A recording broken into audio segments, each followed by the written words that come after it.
Quel secret gardez-vous pour votre famille? J'ai fait un pacte de suicide avec mon cousin. Il avait des problèmes mentaux et vivait avec ses parents, mon oncle et sa femme. Il me gardait quand j'avais entre 9 et 11 ans, mon oncle pensait que cela l'aiderait à se concentrer s'il devait surveiller un enfant pendant l'été. Au cours de la dernière année où il m'a gardé, il m'a dit à quel point le monde était cruel et que je ne serais pas différent parce que c'est un trait de famille et que la plupart des hommes ont une sorte de problème mental. C'est vrai pour la plupart des hommes du côté de ma mère. Au cours du dernier mois, nous passions nos journées à pleurer ou à parler de l'horreur de la situation. À 11 ans, il m'a convaincu que le monde allait me détester. Alors quand il a proposé de prendre la voie la plus facile avant que je ne doive passer par là, j'étais d'accord avec lui. Il a dit que nous le ferions le lendemain de Noël pour avoir un dernier bon souvenir avec la famille. Je suis tombé tellement malade que je suis resté à l'hôpital de la mi-décembre à la fin janvier. Quand je suis sorti de l'hôpital, ma famille m'a dit que je ne pourrais plus voir mon cousin et qu'un voisin s'occuperait de moi pendant les étés. Je pensais qu'il s'était enfui jusqu'à ce que ma tante m'apprenne qu'il s'était tué dans le jardin avec le fusil de chasse de mon oncle. Des morceaux de sa tête ont été projetés sur le toit de la maison. Ce qui était fou, c'est que lorsque j'ai appris la nouvelle, j'ai pleuré parce qu'il était parti sans moi et que j'avais trop peur pour trouver une autre façon de mourir. J'avais l'impression de l'avoir trahi en tombant malade et en ratant notre journée. Au bout d'un an et après avoir connu des hauts et des bas, j'ai commencé à réaliser à quel point les choses allaient bien pour moi sans que mon cousin me tire mentalement vers le bas pendant quelques mois chaque année. J'ai une petite amie et de bonnes notes. J'ai même déménagé dans une toute nouvelle ville. Aujourd'hui encore, je regrette de ne pas l'avoir dit à la famille avant que cela n'arrive, mais à l'époque, je m'attendais à partir aussi, alors je n'y voyais pas d'inconvénient. Maintenant, cela ne ferait que blesser tout le monde. Cela fait plus de 10 ans maintenant et pas une âme ne sait. Ça me perturbe de voir à quel point il a parlé à un enfant de l'horreur du monde jusqu'à ce que l'enfant soit prêt à mourir. Honnêtement, je suis sûr que je l'aurais fait si j'étais allé chez lui pour Noël. Mon Dieu, j'étais stupide. Mon Dieu, c'est absolument horrible. Je ne peux pas imaginer à quel point tu as dû te sentir mal après tout ça. Honnêtement, le pire c'était les 2 premières années. J'ai toujours pensé que j'aurais dû mourir. Chaque fois que la vie devenait difficile pendant ces 2 années, je me disais, je ne vivrais pas ça si j'étais mort, puis la vie revenait à la normale. L'année dernière, j'ai commencé une thérapie et j'ai pardonné à mon jeune moi d'avoir été si volontaire, d'avoir eu le sentiment que c'était juste.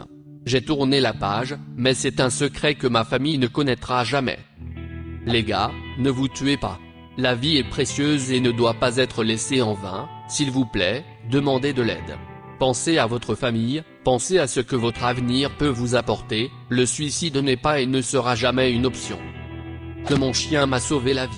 Quand j'avais 14 ans, j'étais assez déprimé, et après une journée particulièrement difficile à l'école, je n'étais pas vraiment populaire, j'ai pris une corde dans mon garage et j'ai prévu de me pendre. J'ai commencé à l'installer, mais mon chien est arrivé en courant et a voulu jouer au tir à la corde. S'il n'avait pas fait ça, je ne serais pas là aujourd'hui. Son nom est Milo. Voici sa photo. C'est difficile pour moi d'écrire cela parce que je vais l'euthanasier dans quelques minutes.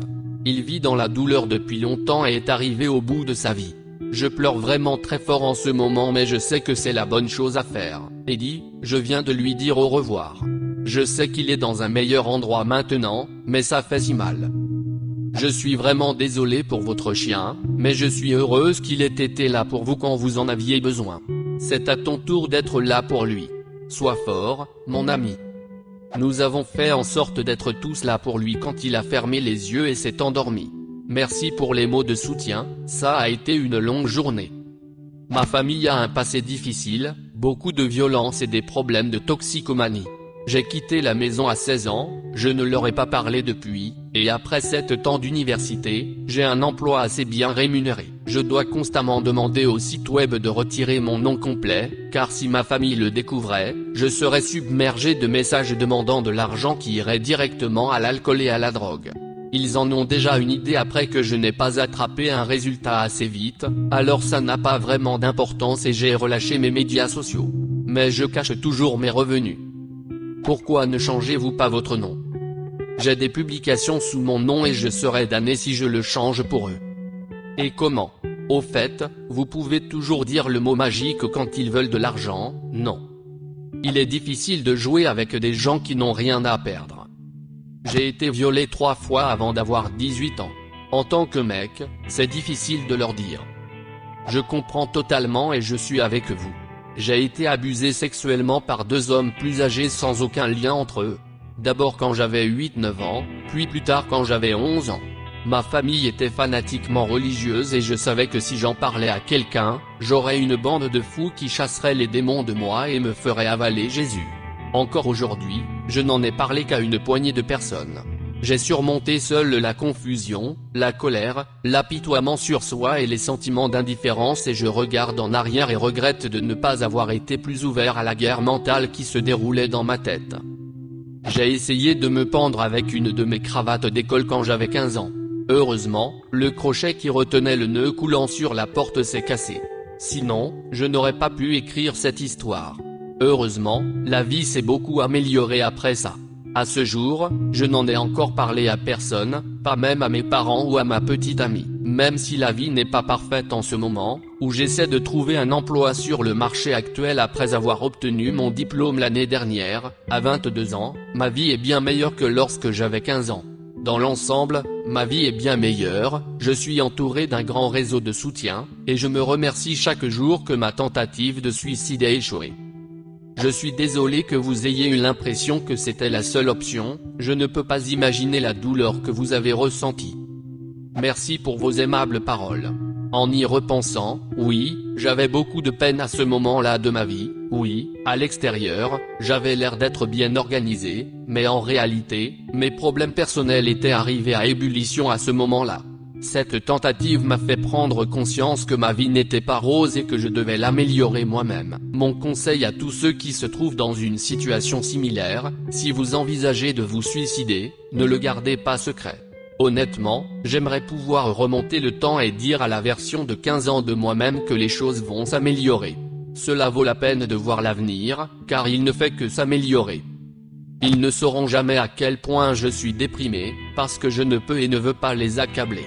Ils sont la meilleure chose dans mon monde, et le rendent meilleur. Ils sont responsables de la joie que j'ai. Je surveille mes enfants de près, je m'occupe des problèmes mentaux à la racine et au début s'ils se manifestent. Ma femme est au courant de mes luttes, mais pas à quel point elles sont présentes, donc ce n'est pas un secret absolu. Mais c'est la seule chose que je ne leur dirai pas. Écoutez, je vous donne un conseil que j'aurais aimé connaître il y a des années.